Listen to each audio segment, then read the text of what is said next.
ಆಹಾ. ಅಂತ ಹೇಳ್ತಿದ್ದೀರಾ. ಆ. ಏನಿಲ್ಲ, ಅವನಿಗೂ ಟ್ಯಾಲೆಂಟ್ ಇದೆ. ಇಲ್ಲ, ಅವನಿಗೂ ಟ್ಯಾಲೆಂಟ್ ಇದೆ, ಅವನು ಒಳ್ಳೆ ಆಟಗಾರನೇ, ಅವನಿಗೂ ಎಲ್ಲ ತಲೆ ಇದೆ. ಆಮೇಲೆ 3-4 ರಿಯಾಲಿಟಿ ಶೋ ಮಾಡಿರೋನು, ಅವನಿಗೆ ಪ್ಯಾಟ್ರನ್ ಹೆಂಗೆ ಅಂತ ಗೊತ್ತು. ಸಿಂಪತಿಯಿಂದ ಏನಿಲ್ಲ, ಅವನ ಆಟ ಆಡ್ಕೊಂಡ್ ಬಂದಿದ್ದಾನೆ. ಏನಿಲ್ರಿ ಅಂತಾನೆ ಕಪ್ನು ಏನಿಲ್ರಿ ಅಂತ ತಗೊಂಡೋಗ್ಬಿಟ್ಟ. ಸೊ ಆ ತರ ಇದ್ದಾಗ ಇನ್ನೇನ್ ಮಾತಾಡ್ತೀರಾ? ಸರ್, ನಾನು ಯಾವಾಗ್ಲೂ ಒಂದ್ಸತಿ ಹೋಗಿದ್ದೀನಿ ಸರ್, ಆ ತಮಾಷೆಗೆ ಸುದೀಪ್ ಸರ್ ಹೇಳಿದ್ದು. ಹೋಗಿದ ತಕ್ಷಣ ಸ್ಟೇಟಸ್ ಡೆಫಿನೆಟ್ಲಿ ಹಾಕ್ತೀನಿ, ಬರಂಗೆ ನೀವು ಜಾಯ್ನ್ ಆಗಿ.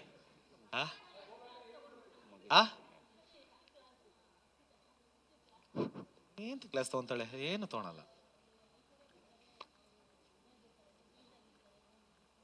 ಕಿಸ್ ಮಾಡಿಲ್ಲ ಮೇಡಮ್, ಅದೊಂದು ಕ್ಲಾರಿಟಿ ಕೊಟ್ಬಿಡ್ಬೇಕು. ನಾನು ಕಿಸ್ ಮಾಡಿಲ್ಲ, ಸುಮ್ನೆ ಹಿಂಗ್ ನಿಂತಿರ್ತೀನಿ ಅಷ್ಟೇ, ಅದು ತಮಾಷೆಗೆ ಮಾಡಿದ್ದು, ಕಿಸ್ ಎಲ್ಲ ಏನಿಲ್ಲ. ಇಲ್ಲ ಸರ್, ಕಿಸ್ ಮಾಡ್ದೆ ಅಂತವ್ರೆ ಸರ್, ಹೇಳಿ ಸರ್. ಕಿಸ್ ಮಾಡಿಲ್ಲ ನಾನು, ಸುಮ್ನೆ ನಿಂತಿರ್ತೀರ ಅಷ್ಟೇ ಹಿಂಗೆ, ಕಿಸ್ ಎಲ್ಲ ಮಾಡಿಲ್ಲ ಸರ್, ಹೇಳಿ ಸರ್. ನಾನು ಕಿಸ್ ಮಾಡಿಲ್ಲ, ಸುಮ್ನೆ ಸರ್. ಕಿಸ್ ಮಾಡ್ದನಾ? ಇಲ್ಲ ಸರ್, ಮಾಡಿಲ್ಲ ಕಿಸ್. ಇಲ್ಲ ಆಕ್ಚುಲಿ ಕಿಸ್ ಮಾಡಿಲ್ಲ ನಾನು, ಸುಮ್ನೆ ಹಿಂಗೆ ಹತ್ರ ಕೆನ್ನೆ ಹತ್ರ ಹೋಗ್ತೀನಿ ಹೊರತು ಕಿಸ್ ಮಾಡಿಲ್ಲ. ಐಶುಗೆ ಒಳ್ಳೆ ಆಕ್ಟರ್ ಮೇಡಮ್ ಅವಳು. ಇಲ್ಲ ಕೊಟ್ಟಿಲ್ಲ ನಾನು, ಇಲ್ಲ ಕೊಟ್ಟಿಲ್ಲ, ಸುಮ್ನೆ ಪಕ್ಕ ಕೆನ್ನೆ ಪಕ್ಕ ನಿಂತಿರ್ತೀನಿ ಅಷ್ಟೇ.